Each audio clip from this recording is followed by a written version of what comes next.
Hey everyone, welcome back to my Aston Villa career on FIFA 16. And it looks like we've got a couple of emails. We've got two final scout reports on a couple of players I've been thinking about maybe trying to capture for Villa, whether it be in the January transfer window, which is fastly approaching, or the summer when that rolls around, when the season comes to an end. Both players are from Bilbao. I was looking at Chulats, I think that's how you pronounce his name. Probably not, I'm pretty bad at that. And Mikel San Jose, who I think could really bolster our defence. I think he'd be a decent signing, a real permanent fixture in the team if I was able to capture him. Whether it'd probably be the summer, because I haven't got that much of a transfer budget at the moment. Also, there is a risk of losing 4 players, such as Richardson, Joe Cole, Senderos and Zogbia. When you look at that list, I'm not sure whether I want to be renewing their contract. I think it's probably best if we let them leave in the summer and try and replace them with better players. But of course, that will depend on what type of transfer budget I'll be given in the summer. It'll probably be somewhere around 20-25 million. Maybe I'll activate the financial takeover. Just a suggestion for now. I'll leave that decision up to you guys in the comments below.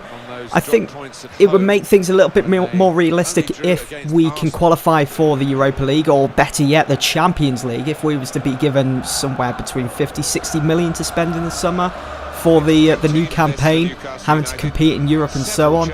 So let me know what you think in the comments below. Imagine the type of players I could bring in and certainly get Villa on that next level. By bringing in the players that we need, maybe I'll go after quite a few of your suggestions. I mean, the response to that in the last couple of episodes has been incredible. Thanks for that, guys. Obviously, I can't sign them all, but I'll probably go through, quite a few of them, try and select the best ones, and then we'll just go from there. So up first for Villa in today's episode, we had the trip to St James's Park to play Newcastle United.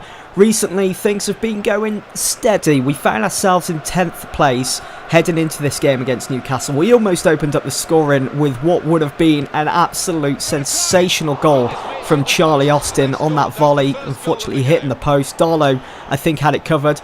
Charlie Austin did break the deadlock though, scoring the first goal in this game. Simple tapping really, although there was quite a bit of power behind it, and at the time I was thinking, oh my god, he's going to hoof this over the crossbar. But thankfully it did go across the line. We had a good lead against Newcastle away from home as well. The fans would have been against them at that point, seeing that they are in the relegation zone at the moment. Morale's going to be rock bottom, and we were just piling on the pressure. We just took it from there really. That first goal, we were stringing our passes together perfectly. You can see that chance that Micah Richards had.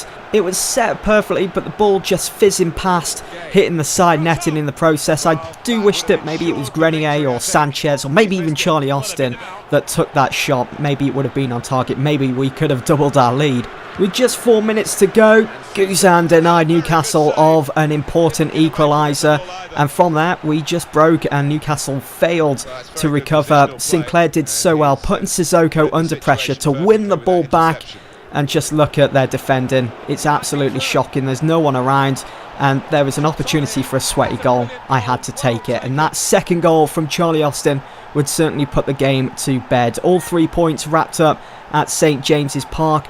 As I've said over the last couple of episodes, things are eventually going to tip. We're eventually going to get there, and everything just went right for us in this game against Newcastle. We had one more opportunity to make it 3-0 with that almost Di Canio-esque sort of volley from Ghana Gay, but it was a simple save in the end. But a 2-0 win over Newcastle, I'm very happy with that.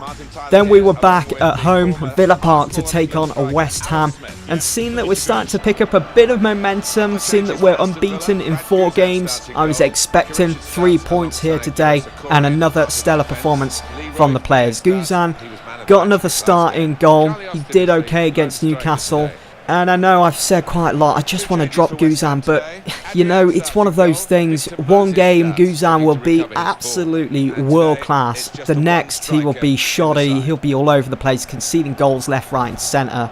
But saying that, we do happen to have the best defensive record in the league so far. It's quite surprising to see that. But it's the uncertainty that just keeps eating away at me when I'm playing a game. It's like, which Guzan's playing today? Is it world-class Guzan or is it poor Guzan? I've pretty much made up my mind now anyway that Guzan will be leaving in the January transfer window when that opens, whether it be in a swap deal or whether I just move him on, sell him for a certain amount of money and use that on a better keeper. Just have to wait and see. But in this game against West Ham, you can see that poor Guzan turned up. Absolutely horrendous. We went a goal behind with just 7 minutes gone because he was incapable of just tipping that past. It's so frustrating. Thankfully though, with this through ball pass from Sinclair, we were able to get back into the game. It's a good reply from Charlie Aston, who just can't seem to stop scoring at the moment. I mean, that money that I spent on him in the summer seems to be getting repaid now.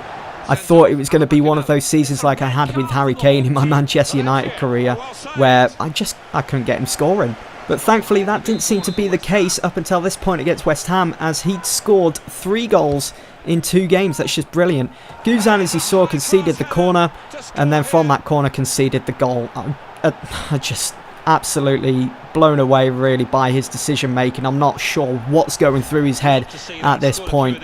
Yes, we go a goal behind against West Ham. It's an uphill struggle from this point. I mean, what's he coming out of goal for? Seriously, we had that covered. And so after that decision, I just had to sub him off. I was getting so frustrated with Guzan. He's dropped. He's gone. I'd had enough. That was it. And I'm sick of talking about it as well, to be honest. So Bunn will be taking his place. I mean, we conceded the corner a bit later on. Look how easy he made that look. I hope Guzan was watching. So annoying, it really is. And just before the break, Sinclair down the left side finds Sanchez in a bit of space. You can see Sinclair making that run. Sanchez went for goal. Adrian, unable to hold onto the ball, tried to knock that away, hoping that his defender would come in and just clear the danger. But it was Sinclair that got to the ball first, and with just a simple sliding touch, put it past Adrian, getting Aston Villa back on level terms with West Ham heading into the second half. Now, early on in the second half, West Ham went for goal. That first time shot from Valencia, it was heading for the top right hand corner, but who was there to save the day? None other than Bunn. And you know, I reckon if I decided to leave Guzan on for the second half, he would have been stood root to the spot and would have let that in, making it 3-2 to West Ham. So Bunn, such a breath of fresh air. Leroy Fer was so unfortunate not to be able to wrap his foot around that properly, connecting with the ball on the volley to get us in the lead for the first time in this game, and what a goal it would have been. Thankfully though, we did find ourselves in the lead with a goal from Charlie Austin. Our movement in the final third in that second half was just sublime. And what a weird goal for Charlie Austin to score. Kind of expected a bit better of Adrian really, seeing that he is on my shortlist as well and is one of the keepers that I've been seriously thinking about bringing to Villa Park when the transfer window opens. But what a game at home once again. We've already had the West Midlands derby against the Baggies. That ended 3-3. Fantastic. And this against West Ham, I think it just tops it simply because we won and got those 3 points. But the way we went about business, how we turned it around in our favour, we're showing brilliant signs at the moment. And we're on a bit of a run, I'm really proud to say. We're unbeaten in 5 games now after that one against West Ham. Now, because the transfer window is opening very soon after our next game, I have been putting the feelers out for a couple of players, mainly goalkeepers, and you can see that Moya from Atletico Madrid is a real good option. I know he's at the age of 31, but I don't think age really matters when it comes to goalkeepers as much as it does to outfield players. Moya was a suggestion made by a couple of you folks in the comments below in previous episodes, so if we can maybe capture him in the January transfer window, we'll go from there. I'll be happy to get rid of Guzan after his recent performances. They've just been shockingly bad, and I don't think Moya will be as worse as Guzan has been for Villa. Anyway, moving on to our next and last game of this video. We were away to Norwich City in search of another 3 points. We're climbing the table perfectly at the moment, and we were 1-0 up with just 6-7 minutes gone of the game, thanks to that man, Charlie Austin. It's great to see, it really is. At the start of the season, I was a bit worried with our chances of where we would end up, but I'd really say now we've found our groove, and it's come at such an important time, round about the winter months, you know, in December, just about to hit January. We've really found great form. We're picking up 3 points here and there. We're scoring goals, which we were failing to do at the start of the season. Everything is just looking rosy at the moment for Aston Villa. And as it stood, we were well on target for that Europa League spot for next year. Or maybe we could reach a Champions League spot. That'd be an incredible achievement for my first season with Aston Villa. We made it 2-0 with a goal from Leroy Fer against his former side. Only had a couple of seasons at Norwich, but he wasn't hesitant at celebrating his goal. It was a great initial shot from Charlie Austin, well on target, really putting John Ruddy to the test, making him work, making him having to come down to the ground to put a stop to it. But he couldn't put a stop to Leroy Fer's follow-up as he just tapped that into the back of the net.